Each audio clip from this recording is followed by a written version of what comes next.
Ngozi Okonjo-Iweala is the first woman and African to be appointed as the Secretary General of the World Trade Organization. She is an economist, an international development expert, and former Nigerian finance minister, and former chair of GAVI.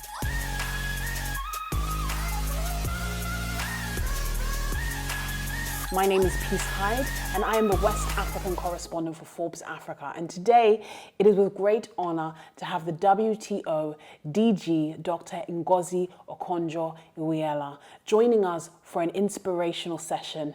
You are most welcome, Madam. Now, first of all, I want to start off by extending a huge congratulations, as you are the official DG of the WTO. Now, when we last spoke in December, you were nominated as the Forbes African Person of the Year for 2020. And we were waiting on tenterhooks to see the formal announcement which would confirm you as the WTO DG.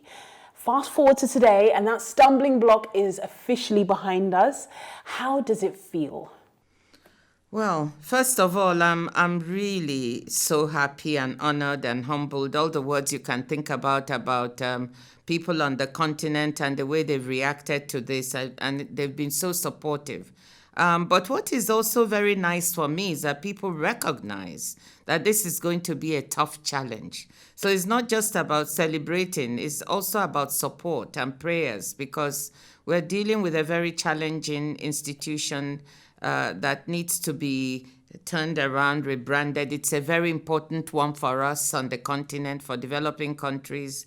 And so that support is there. So I feel relief that the wait is over. As you said, peace. We've been waiting for some time. I feel a huge sense of responsibility. So it's both joy and, at the same time as I'm wondering how I can deliver as quickly as possible. Now, I remember in our conversation in December, you spoke about your vision for the WTO as one with a purpose, where trade is seen as a means of delivering sustainable growth and shared prosperity. Now, can you talk a little bit about that and what plans you have to boost trade within the African continent? Well, thank you very much, Peace. I think I said that because I believe that the purpose of the WTO is very well enshrined in the agreement that set it up, the Marrakesh Agreement, which is that it's about lifting people's incomes, creating employment, and supporting a sustainable world.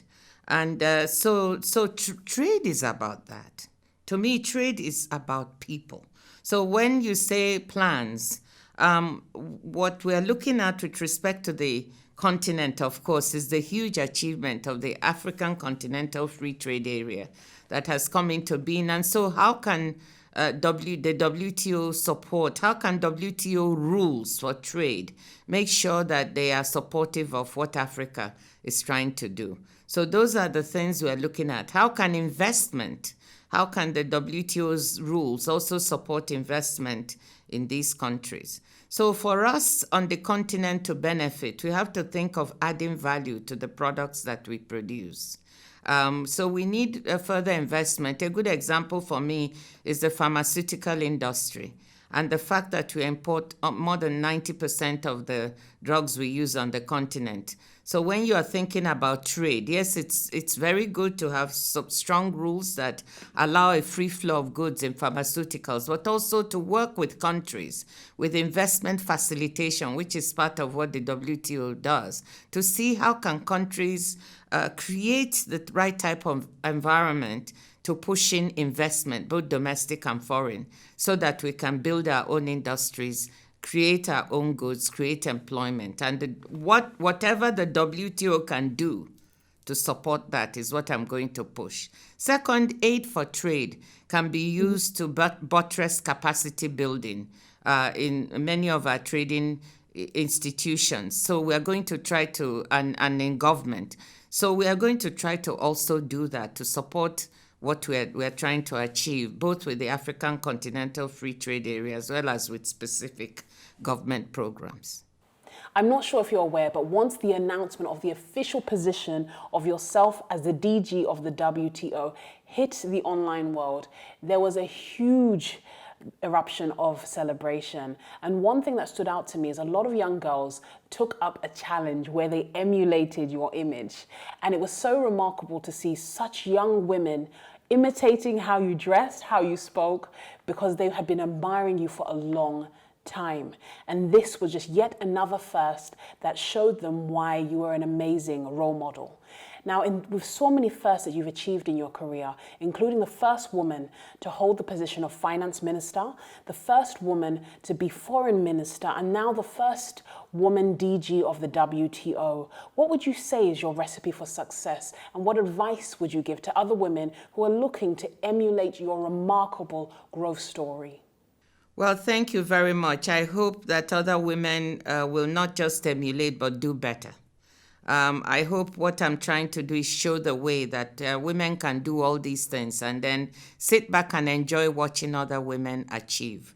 But really, my people ask me, so how did you manage to be successful? And I tell them that in my career path, I didn't set out to look for every promotion I could get. To me, success was defined differently. It was defined as enjoying the job I was doing, wanting to get out of bed and run to work, either, as a commitment or because I liked it.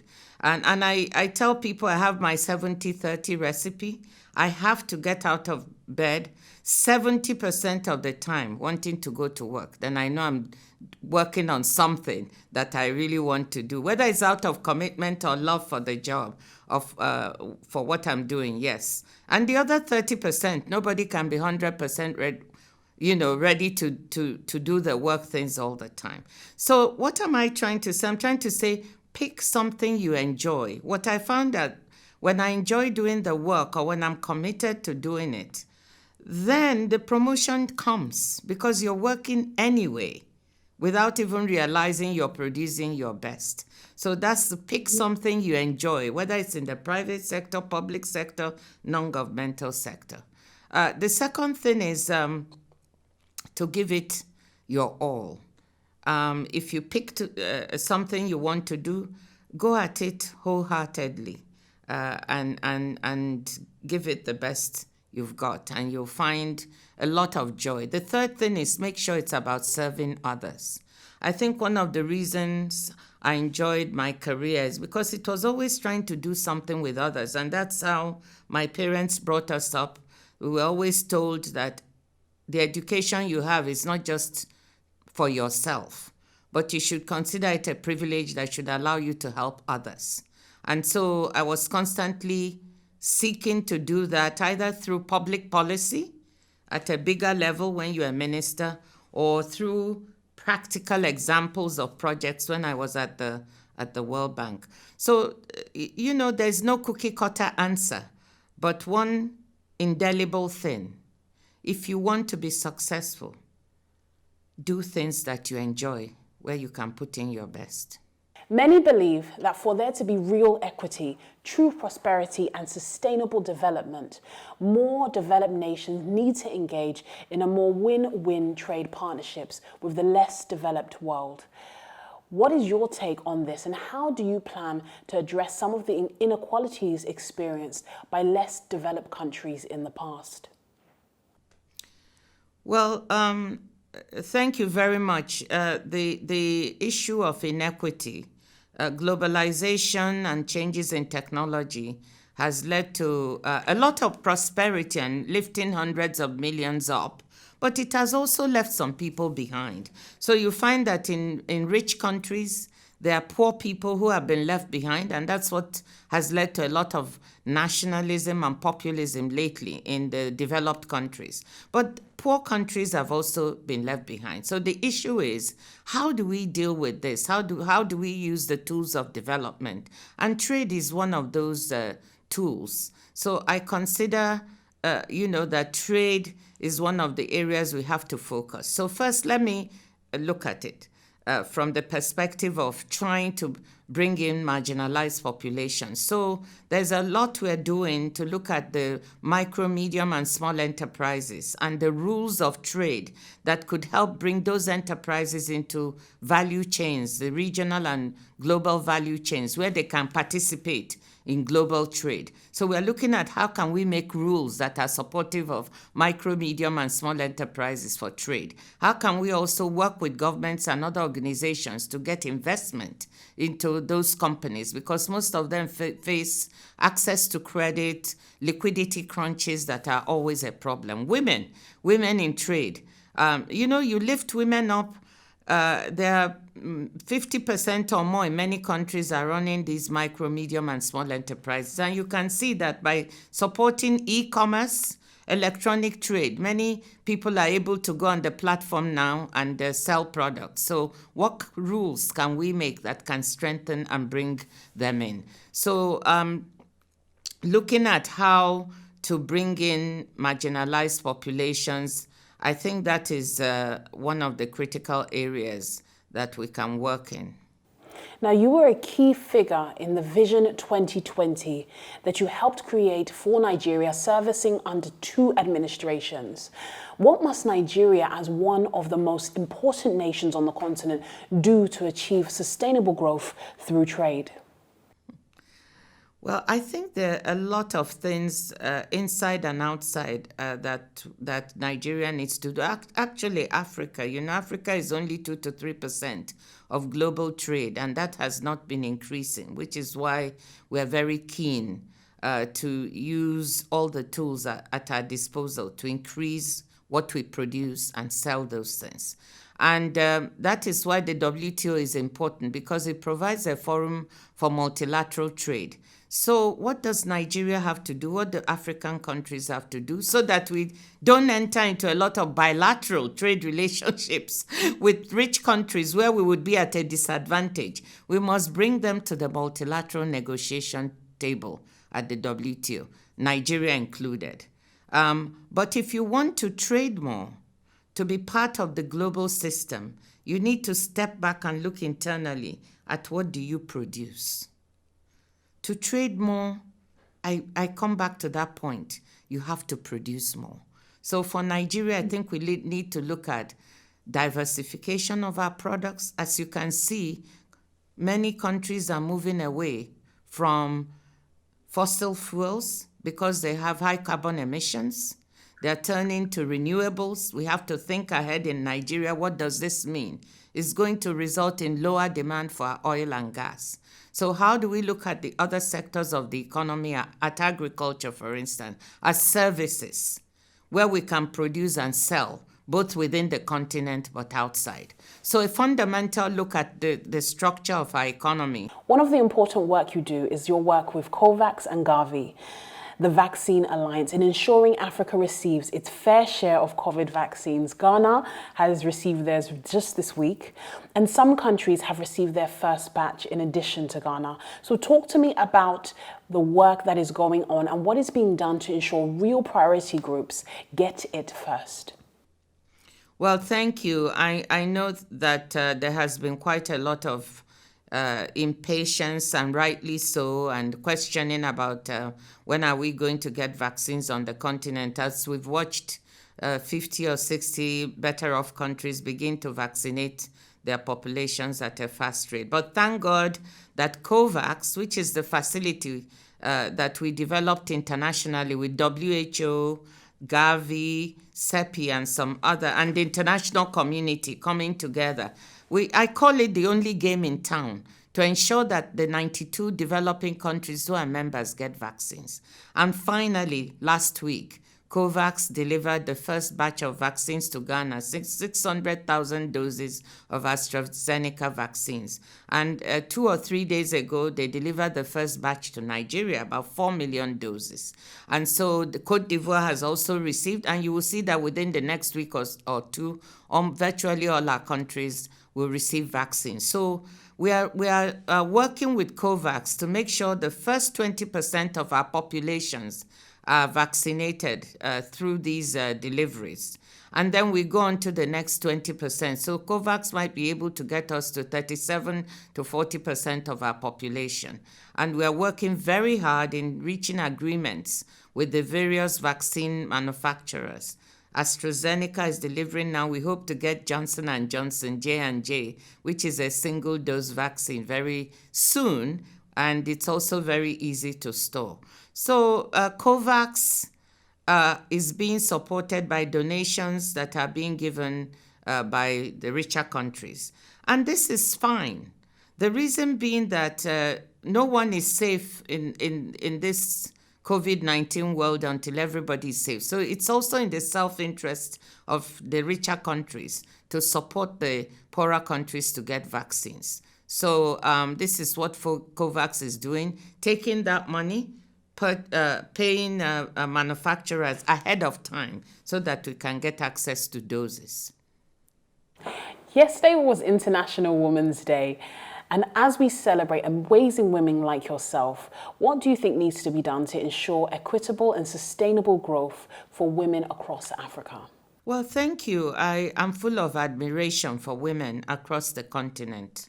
I call myself a womanist in a recent book I wrote, Women and Leadership with Julia Gillard, Prime Minister of Australia. And that is because I have this tremendous admiration for the way women handle so many issues on our continent at the same time. They're farmers, they're entrepreneurs, they're earning income, they're taking care of their families. So what do we have to do? I think from a policy point of view, governments have to absolutely look at what are the gaps in supporting women's empowerment today. How do we give women the tools they need so that they can participate in the economy along with men? And that means, one, girls' education. That's number one, getting our girls into school, because for every woman you educate a family, a household, a nation. Two, supporting women to have go further in school, have their careers, or become entrepreneurs, participate in government. Just opening the door to women, not assuming the gender stereotypes that they can't do certain types of things, and giving the legal standing and environment, implementing the laws that have been put on the books from all the decades of women's empowerment attempts that have been made. There are many laws on the books that are not being implemented, and new laws to support women. But above all is making sure that in your cabinet, you give a chance to women. In the private sector, as CEOs and leaders, you give a chance. When they start businesses, you make sure there's access to credit. And when there's a liquidity crunch, as we're seeing in this COVID-19, you prioritize women's businesses because they're standing, or we should say that families are standing on their shoulders in order to survive. So prioritizing them legally, financially, educationally, that's what we need to do. So your book, Women and Leadership, talks about some of the stereotypes women face when they take up leadership positions. Can you talk to me some more about that? And what can women do to become successful leaders? Well, maybe I'll just speak on a couple of examples because I know we don't have much time about the gendered perceptions of women leaders. We interviewed 8 women leaders, prime ministers and presidents, as well as our own experiences, Julia Gillard, the former Prime Minister of Australia, and myself. And there were certain things we found that were very common. The way that, let me just take one, appearance. We have a chapter called It's All About the Hair. And this chapter, people laugh when we say that, comes out of the experience of women leaders, that there's too much focus on what they look like rather than the substance of what they say. And it's amazing that even when you get to the top leadership position, this continues to be the case. Men have come to work, men leaders in their suits. Nobody really looks or talks about their appearance. But if you look at the media, for every woman leader, there's so much attention, not to what the woman is saying or the substance she's making, but the leadership. So just sharing the fact that you're not alone as a woman leader, that this is not something peculiar to you, but it's something that happens. And so women try to deal with it in various ways by developing a look. I have a look. People don't need to wonder about what I'm going to look like, so they can focus on what I'm trying to say. So that's some kind of stereotype of stereotyping women and focusing on what they look like is a problem. I mean, I can also share another one with you, gendered perceptions of what a leader should be like. You know, the leadership traits that we look at in our society are very gendered. We often think of male qualities, being strong. But if you're a woman leader, you're expected to be both strong and soft. If you're too strong, you look too ambitious. If a man is ambitious and says, I want to be president, everybody says, fantastic. You know, they really are a go-getter. If a woman gets up and says, I want to lead, I want to be a president, they say, look at her. You know, she's grabbing for power. You know, so people like it when you're both strong. They want a woman to be strong, but not so strong. She's lost her feminine characteristics. So women leaders are constantly walking that fine line, and it's because of this gendered stereotype. And then lastly, I've been living a gender stereotype with my appointment to the WTO, so I might as well talk it because it was going on in the social media and I didn't even know. So some newspapers in Switzerland, their headline when they described my becoming WTO DG said, 66-year-old grandmother takes over the leadership of the WTO. And I didn't know it was going on. People called them out immediately. Would you, if a man had taken over the WTO, right, or any of these institutions, would you see a headline like 70-year-old grandfather takes over the UN or takes over the WHO or takes over the World Bank? You would never see that. So this is the kind of stereotyping of women leaders. Of course, I'm a proud 66-year-old grandmother. I have to say that. But that's not the issue when you're talking about who is leading. So some of those are the gender stereotypes we still have to overcome today. And I just want to let women know they should not let it deter them when they're in leadership positions. Just keep going and brush past those kinds of stereotypes. And men, call them out.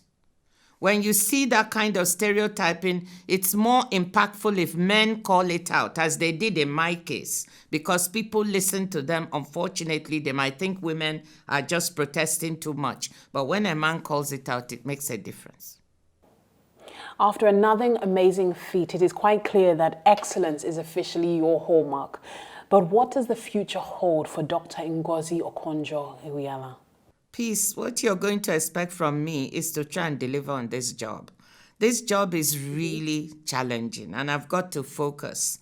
And I need a lot of prayers because it's only by God's grace that I'm here. And you know it, we're very religious and in our region and full of faith. So I need faith and religion and prayers right now to make it. I'm really thinking of the future is how do we turn the WTO around? How do we deliver all these things you were asking me?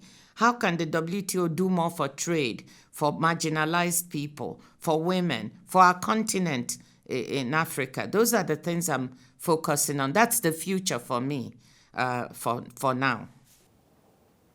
Well, we are 100% behind you as everyone is in Africa and you are in our prayers. We know you will do an amazing job and we thank you so much for joining us at the Forbes Woman Africa Leading Women Summit 2021. It's been an absolute honor to have you, the official WTO DG, Dr. Ngozi Okonjo-Iweala. It's amazing to have you and learn so much from you. And we look forward to you continuing to crash ceilings. Thank you so much for joining us. Thank you so much, Peace. And, thank you to all the women. I also look to you for inspiration. So much as people tell me I inspire them, young women also inspire me. So thank you.